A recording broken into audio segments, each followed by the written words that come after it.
everybody. Greetings from New York City. I am thrilled to again be with all of you and to talk to you about some of the things that I'm thinking about in digital. I know many of you may not have met me a few years ago, but it was just after the pandemic, and we were talking about what we've learned. It was in May of 2020, so we've learned a lot since then. We learned a lot then and learned a lot since then. So I am very happy to spend some time talking about AI, and I know that each of you has expertise, familiarity with everything that's changing with it. So we'll keep this very short because we only have the 30 minutes or so. And I hope this can be the first of multiple times we can connect. I will share in the chat my email address so that you have it. And please grab that if you can. And I'll also share my LinkedIn. Let's see if I can get that. Yeah. And also my IG if you're still on it. I am still on Twitter, even though we're watching Mr. Musk set Twitter on fire at the moment and ruin it in so many ways. And it's very, very sad. By the way, I will just say with everything happening in the world today in the Middle East, we have seen in real time the terrible, terrible damage that Musk has done by all the changes he has made. Every change couldn't have been scripted better to spread disinformation, even if he had tried. And maybe that is what his goal is. We don't know.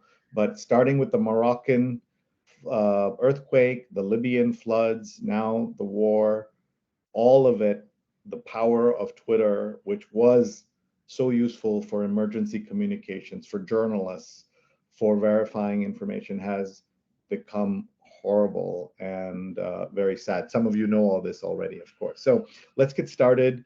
And as I said, I hope this is, we can have more time at another point to talk about AI and where things are going. I've been teaching technology for many years, so you can see that I used to have hair when I first started teaching at Columbia University, and now I'm teaching AI stuff, but the computers certainly have changed, as you can see.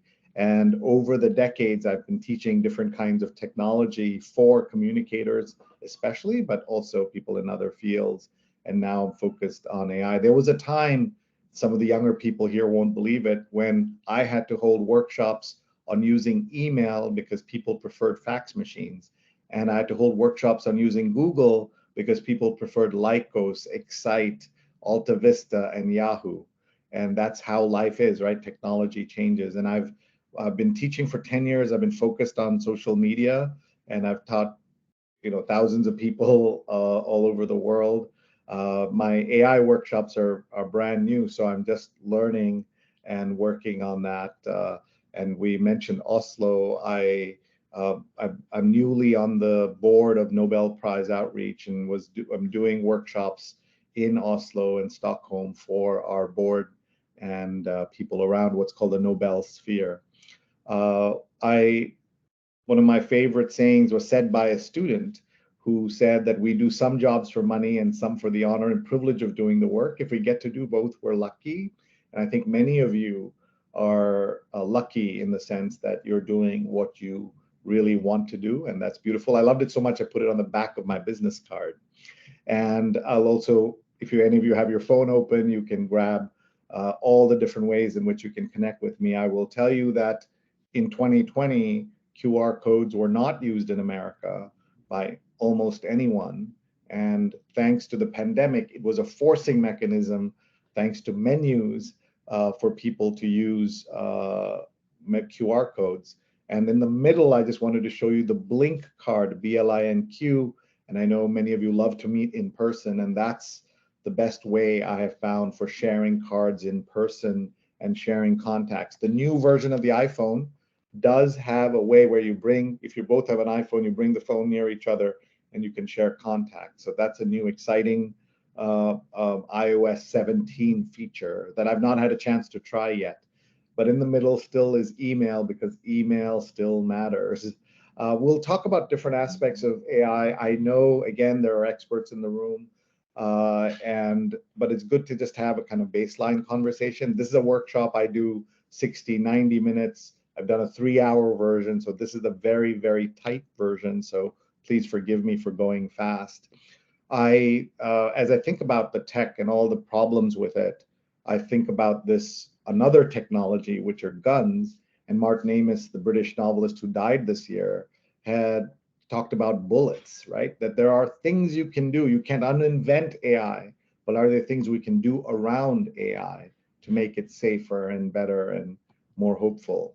I loved this meme about heat by Bart Simpson, who says it's the hottest summer of my life, and his father says, "You mean it's the coldest summer of the rest of your life?"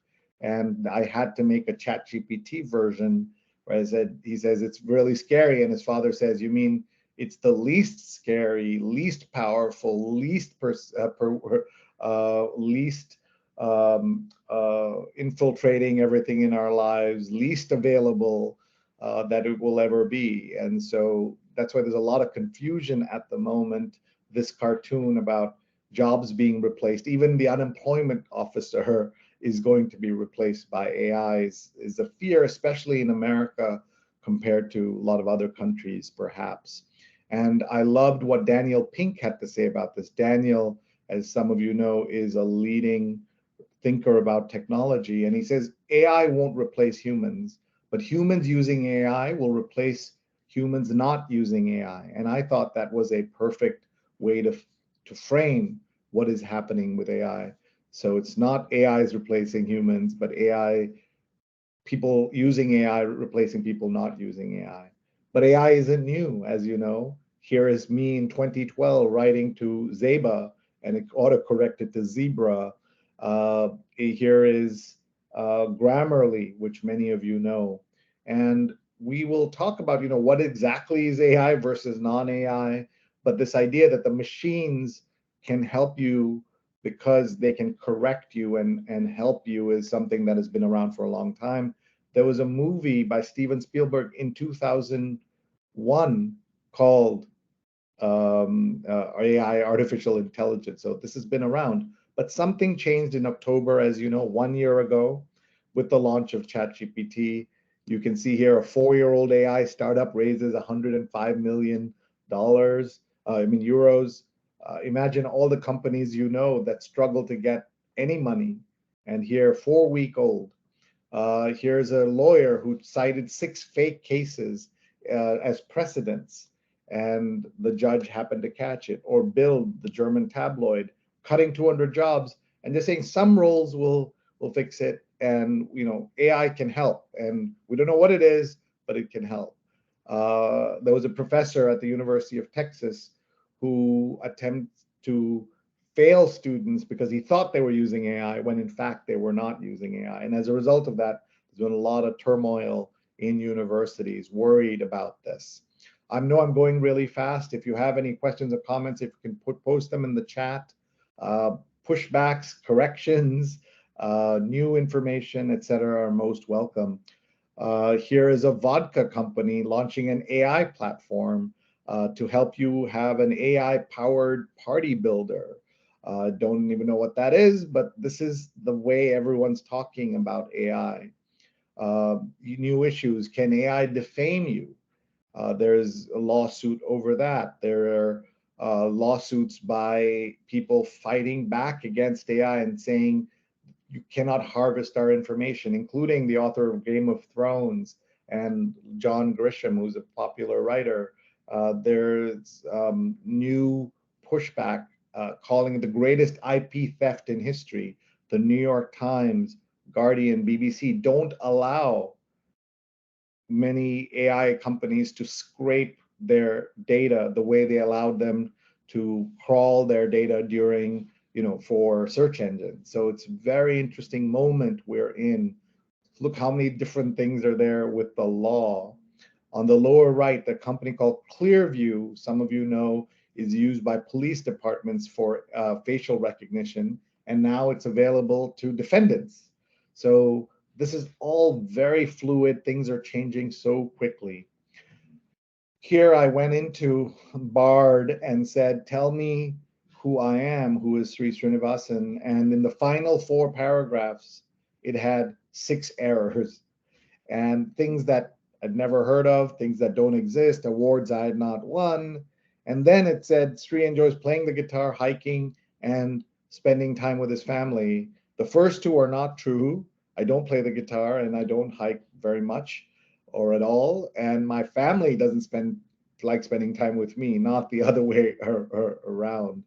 And we're seeing errors of all kinds, right? Here is a company called Seeker, which evaluates information, transparent content creation, and labeled Daily Mail as very reliable, or the New York Post, or you may know some of these companies, whereas it says Politico, Atlantic, Guardian, New York Times are not reliable. And it called Bloomberg center left. You know, those of you who know Bloomberg would be the business financial data and information is not center left. So it's just a very interesting time when all of this is happening. Here is an example of new technology. कृत्रिम बुद्धिमत्ता रोजाना समाचार में I चर्चा hope कर you can रही hear है this. और वे समाचार हमें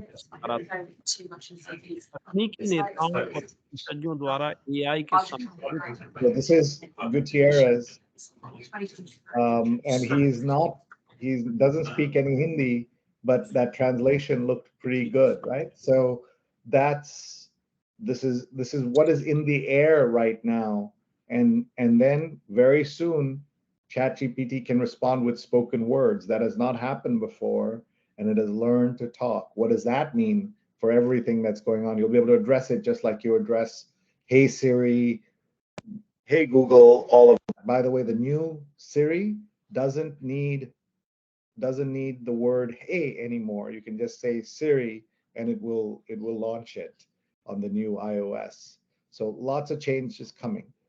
I want to think about how companies, industries, entire industries, the cigarette industry lied for 60 years saying that cigarettes are safe.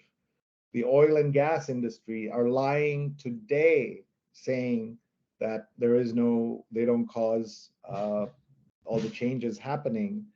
But it took only 6 months for the AI industry to say, hey, we can't solve this. We are, mortal danger to human beings. They wrote a 1-sentence statement that said, mitigating the risk of extinction from AI should be a global priority along with nuclear war and pandemics. So they're very different approach to how you think about what happens in the world of AI, what it can do. It's a very different approach and very interesting. So this is really important. A lot of us are talking about how much change AI is bringing, the world is different, etc. But it's only a way station in where we're going. And Mustafa is a fantastic speaker that you would probably one day want to get to one of your conferences or gatherings. He says the first wave was training computers to classify various data like images and text. The current wave is about input data that generates new data, right? And ChatGPT is an example of that. Interactive is the next AI, the next where AI will be capable of communicating and operating autonomously. That you will say, well, I can't go to this meeting. I'm just going to send the AI to attend the conference, gather all the information, produce a report, not just about what happened. That is generative AI, but start doing the action items.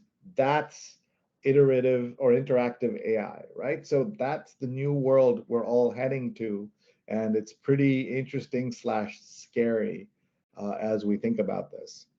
And when you use Bard or any of these tools, they're pretty, the first time you see them, they're pretty darn good how they work and what they do. You ask it to write a tweet, it puts in the hashtag. The tool I use most is monica.im, which some of you have seen. And you can pick what you want it to be. You want it to be a comment, article, blog post. You want it to be professional, or you want it to be witty, and it can be witty for you. It says, I asked him about generative AI. It says, like a box of chocolates, you never know what you're going to get. And of course, photography, videos, photos are also part of this. And here's Dolly, which is also from ChatGPT, the company OpenAI. And here I asked my Beagle, my Beagle, and I talked to Dolly and said, make a painting of a beagle eating a dosa, and a dosa is a Indian crepe, and it did it so fast and so accurate. It's pretty scary how it's able to do that. Here's an impressionist oil painting of someone teaching AI, cyberpunk illustration of someone teaching AI, and here is something you will want to save or grab. Any art generator, this is the cheat sheet.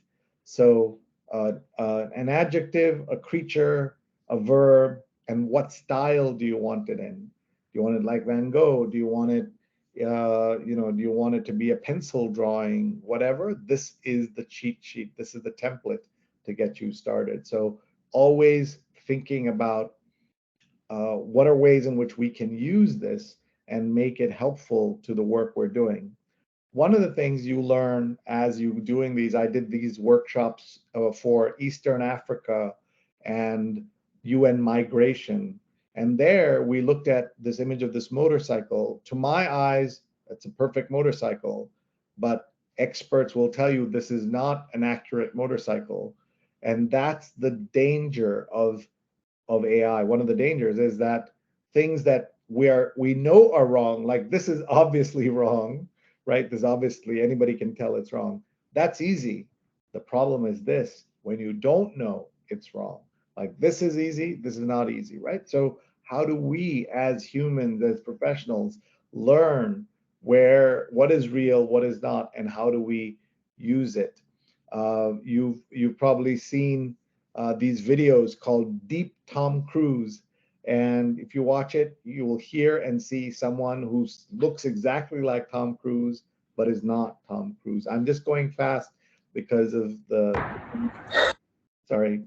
So that's video. Here is a company called 11 Labs. You can see the name on the upper right. And what they do is they say, give us 15 seconds of anybody's audio and we can make them say anything. You give them text, they can say anything. So here I took one of my favorite songs by Run DMC. I am Sree Sreenivasan, and I'm here to say my Adidas walk through concert doors and roam all over Coliseum floors. I stepped on stage at Live Aid. Yeah, it's the worst rap performance in history. But you can see that was with 15 seconds. Imagine if that had 1 minute, 1 hour of audio, what it can do.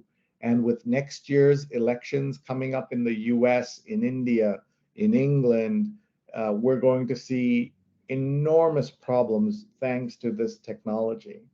I asked ChatGPT to take a 7,000 word article and summarize it. It did a perfect job.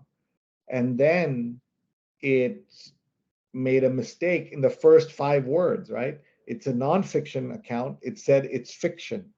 And that's the problem. Like I can catch this when it's in the first 5 words, but what if it's in the first 500 words or 5,000 words?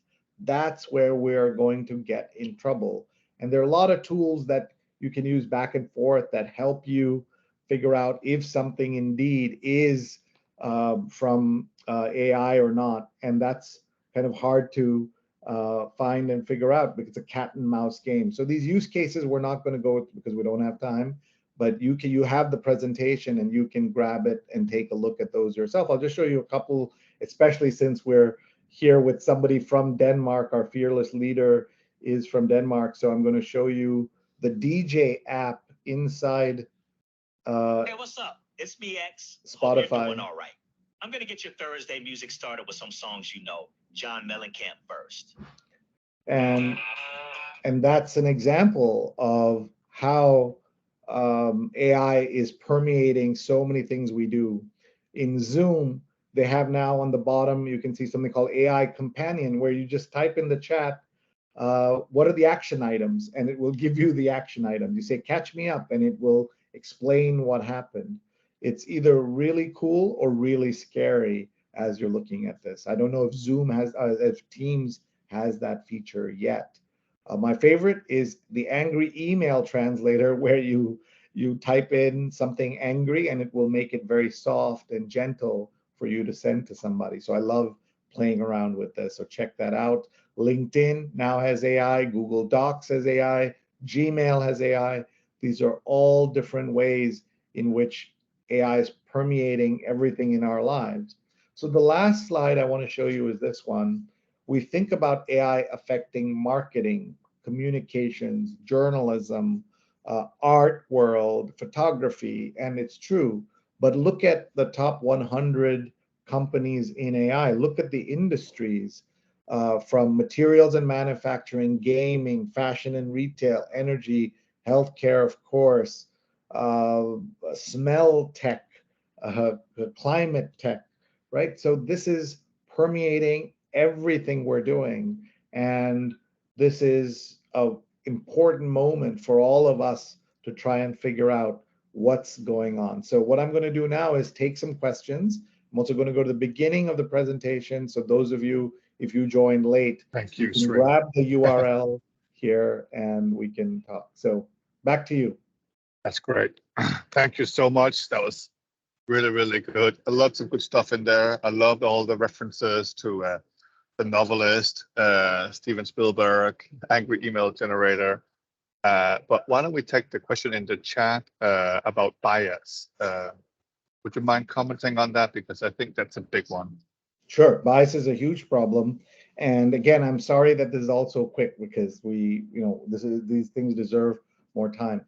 So we have seen that the machines are really good at imitating what biases we have, because programmers who program these things have bias, right? So you may have seen, I'll show you a website that improves your headshots. This is a very popular kind of thing, where make you look better. So here is what they did. They took the woman on the left, posted her picture, and they made her better looking. What is better looking? White and blue eyes. And they also ruined the MIT logo on there, right? Like, this doesn't make any sense, but this is the world we're living in now. And we're seeing the effect of that, the bias that's there and that's programmed into this. And that's one of the things that we all have to pay really close attention to. And some of us are very attuned to this, and we keep complaining about bias in sort of everything we see around us.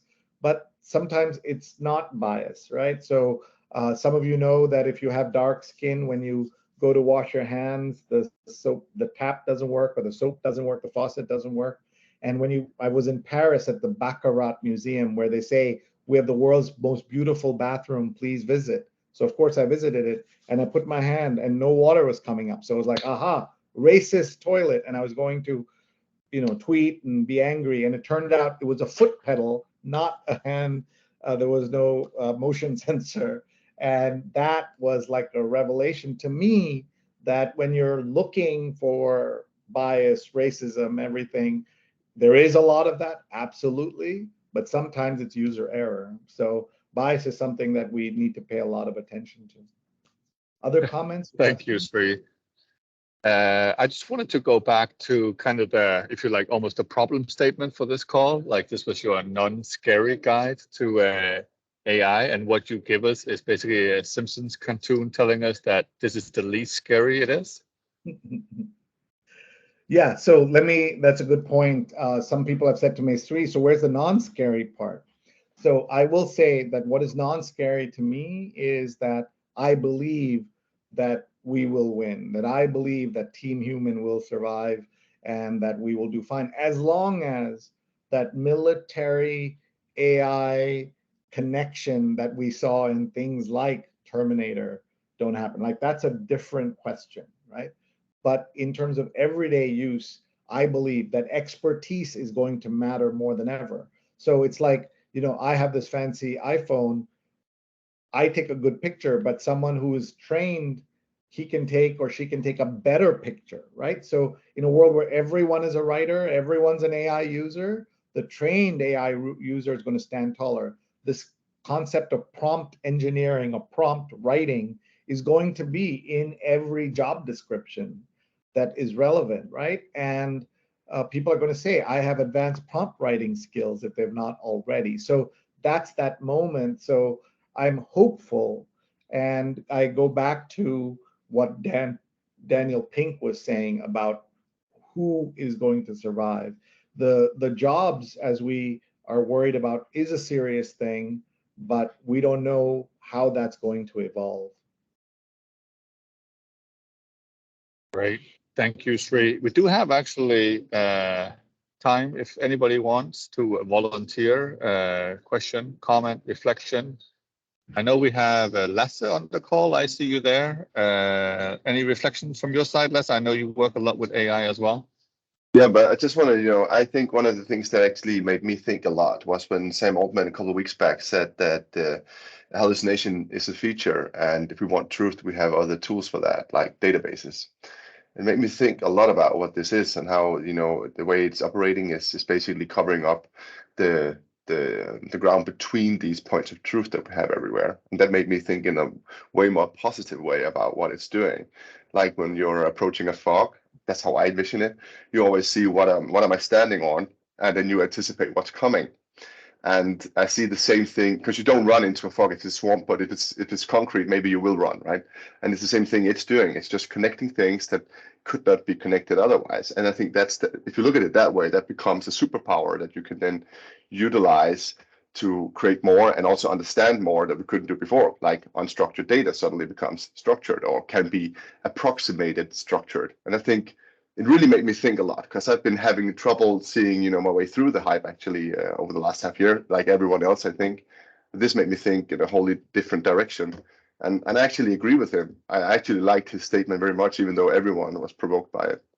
What do you think of it? Yeah, that's very interesting. And I'd love to hear other opinions from folks. And thank you. And I've just connected with you on LinkedIn, and I'd love to connect with other folks on LinkedIn as well. I put in the URL. Great. Any closing comment, reflection? I would say thank you very much, Sree. I think we managed to cover the chat. There was one question out there on the coming wave. His new book. It's from his book and his talks. I think they're fascinating. I think he's a great expert and worthy listening to. I've not read the book yet. I look forward to reading it. And I think we are right on time. Thank you